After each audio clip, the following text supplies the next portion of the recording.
একটা মাহফিলে গেলাম সুদূর কুয়াকাটার থেকে ফরিদপুরের ভাঙ্গার সদরপুরে। মাহফিলে গিয়ে আশ্চর্যজনিত হলাম। প্রিয় দর্শক ও শ্রোতা, আপনাদের সুবিধার্থে আমি কোনো রকম এডিটিং না করে হুবহু ক্যামেরায় ধারণকৃত ভিডিওগুলো পেশ করলাম।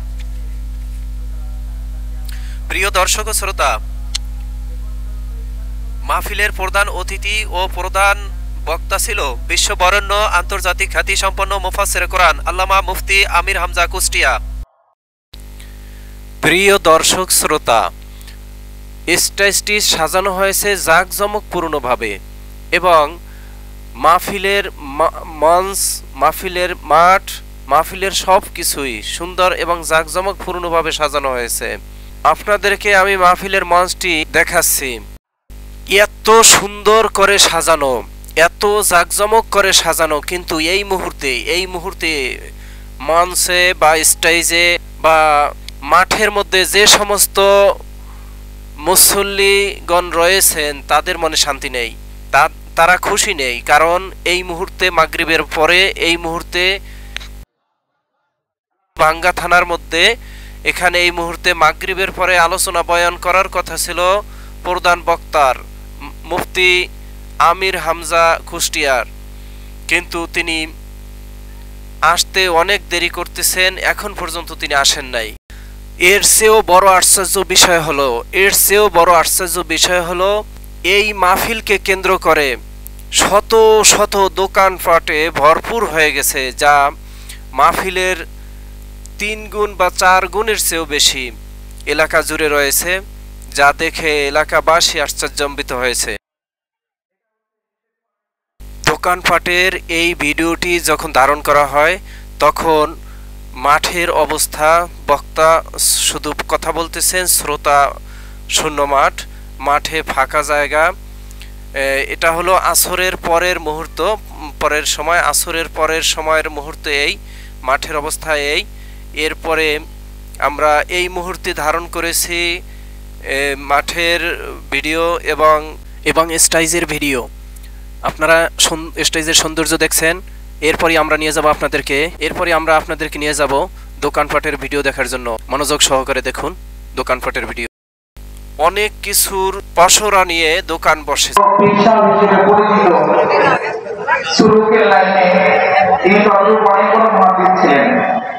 পৃথিবীর যেখানেই যাইতেন সেখানেই তার দরজা হয়ে যেত, হাজার হাজার ছাত্র তার সামনে উপস্থিত হতেন। একদিন হাসান বসরি, আমরা এখন যাচ্ছি দোকানপাটের দিকে। আপনারা এখন দেখবেন বিভিন্ন ধরনের দোকান এবং বিভিন্ন জিনিসপাট দোকানে উঠেছে। 3 গুণ বা 4 গুণ মাঠের প্যান্ডেলের চেয়েও 3 গুণ বা 4 গুণ বা তার চেয়েও বড় প্যান্ডেল করা হয়েছে, দোকান বসানো হয়েছে।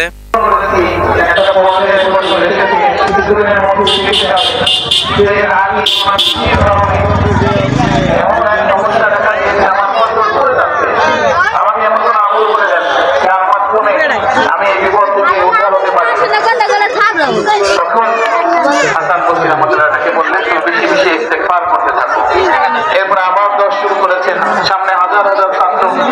আর এক ব্যক্তি এসে এরকম একটা অজুহাত করলেন যে আমার সন্তান হয় না, আমাকে এমন কোন আমল বলে দেন যেন আমার সন্তান হয়। হাসান বসরি বললেন, তুমি বেশি বেশি ইস্তেগফার করতে থাকো, তাহলে আল্লাহ তাআলা তুমি নিঃসন্তান, তোমাকে আল্লাহ তাআলা সন্তান দান করবেন।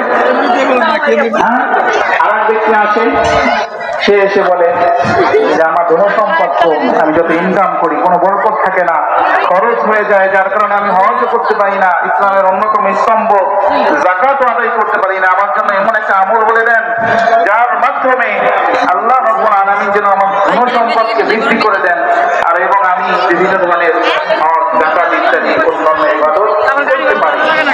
হাসান বসরি রাহমাতুল্লাহ তাকেও বললেন ইস্তেগফার করতে থাকো। সুবহানাল্লাহ।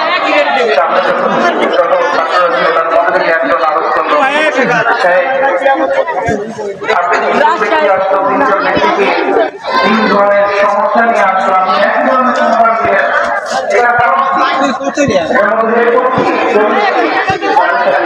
20 টাকা বলেন নিজের কথা না, বরং আল্লাহ রাব্বুল আলামিন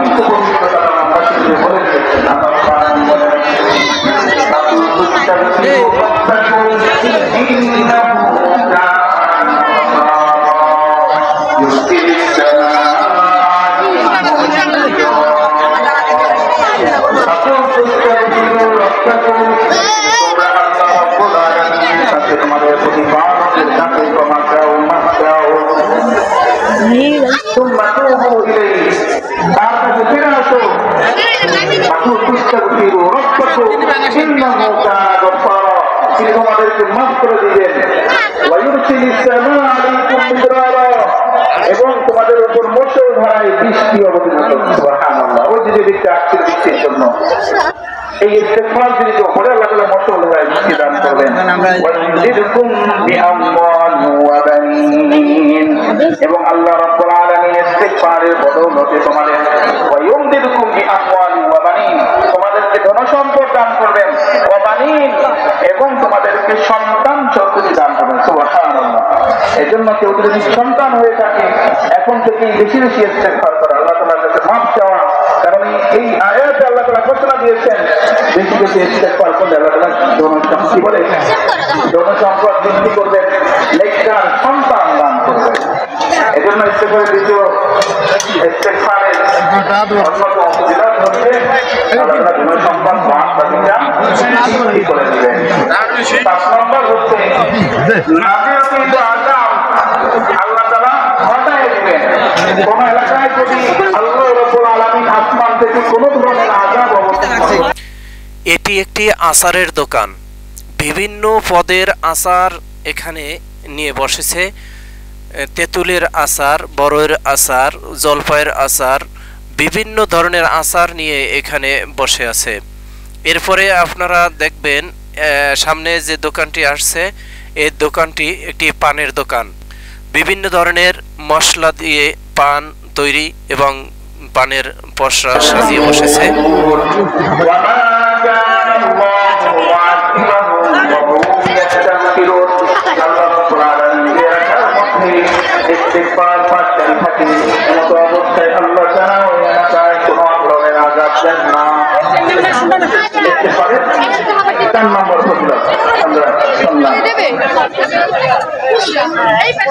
নম্বর ফজিলত হচ্ছে ইস্তেগফারের মাধ্যমে আল্লাহ তাআলা মুশকিলটা দূর করেন, বিপদ মুসিবত দূর করেন। দুশ্চিন্তা, মানুষ দুশ্চিন্তার কারণে রাত কেউ পাবি না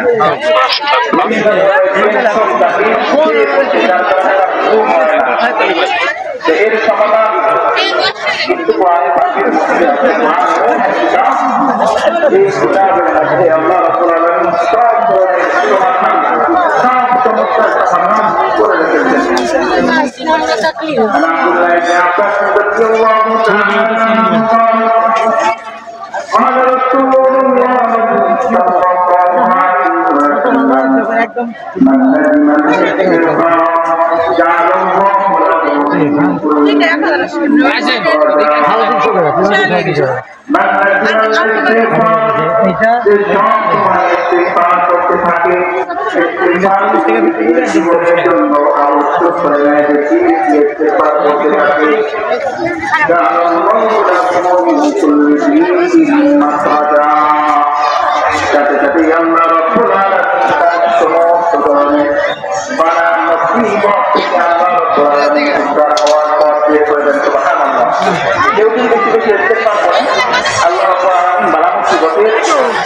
যখন বান্দা পড়ে যায় তুই বালামত থেকে বের হওয়ার রাস্তা আল্লাহ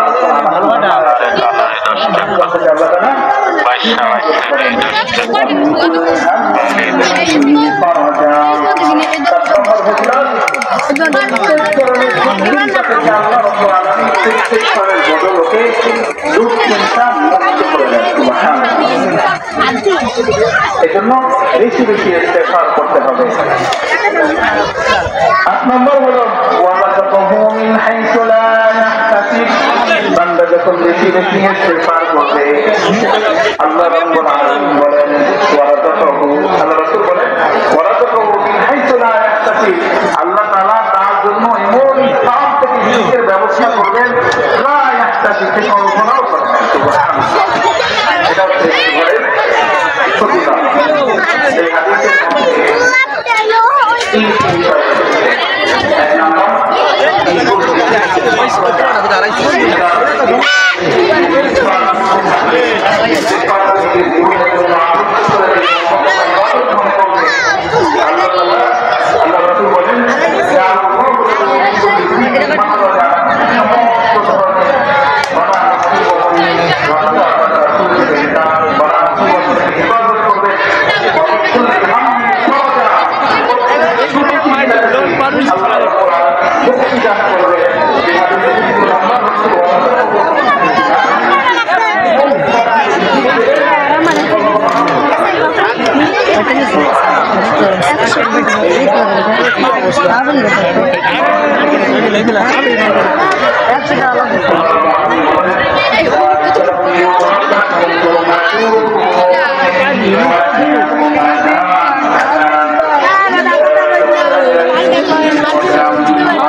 সর্বশেষ ফজিলত কেউ যদি বেশি বেশি ইস্তেগফার করে তো আল্লাহ রাব্বুল আলামিন তাকে মুস্তাজাবুদ দাওয়াত বানায় দেন। মুস্তাজাবুদ দাওয়াত বানায় দেন, তার দোয়া কবুল হয়। বেশি বেশি ইস্তেগফার তার দোয়া আল্লাহ তাআলা কবুল করেন। কিতাবের মধ্যে আসছে ইস্তাগফিরুল্লাহ কাসীরান, বেশি বেশি আল্লাহ তাআলার কাছে ইস্তেগফার করো। ফাল ইস্তেগফার তুফতাহু আবওয়াবুল মুগলাকা, নিশ্চয়ই ইস্তেগফার দোয়া কবুলের যে দরজা, এই দরজাটি খুলে দেয়। সুবহানাল্লাহ, দরজাটি খুলে দেয়। শুধু তাই নয়, ওয়ারফাউল বালা, বালা মুসিবতকে দূর করেন। ওয়ায়ুকতাবু লাকুম আজরুন আযীম, এবং ইস্তেগফারের বদৌলতে আল্লাহ তাআলা অনেক বড় বড় সওয়াব দান করেন। সুবহানাল্লাহ। ইস্তেগফার এর মাধ্যমে দোয়া কবুল হয়।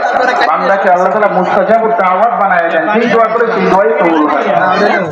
ইমাম আহমদ ইবনে হাম্বল রাহিমাহুল্লাহু তাআলা অনেক বড় ইমাম, আমাদের চার ইমামের অন্যতম ইমাম ইমাম আহমদ ইবনে হাম্বল রাহমাতুল্লাহ আলাইহি। তিনি একবার সফরে বের হয়েছেন। বসরাতে যখন এসেছেন, আসার পরে একটা মসজিদে ইশারে নামাজ আদায়ের পরে রাত্রি যাপনের জন্য সেখানে ঘুমানোর ইচ্ছা করেন, কিন্তু মুয়াজ্জিন যিনি কাদেন তিনি কোনোভাবেই তাকে ঘুমাতে দেবেন না, দরজা তালা করে দিবেন। এক পর্যায়ে তাদের সাথে ঝগড়া হয়। ঝগড়া হওয়ার ফলে দূর থেকে এই যে খাজা খান তেলের খাজা খাইলে মজা তিনি মালিক নেই, বেতার দেখতে পাচ্ছেন, তো তিনি আসেন, কিন্তু চেনেন না তো বলেন থাকতে দিচ্ছেন, আপনি আমার হোটেলে থাকেন। এবং আহমদ তার হোটেলে যায়, যে হোটেলের মালিক যেখানে থাকে সেই কামরাটাকে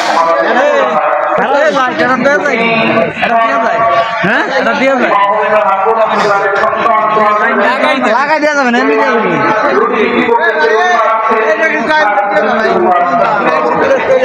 জরিমানা আছে, লাইন দিলে 1000 টাকা জরিমানা।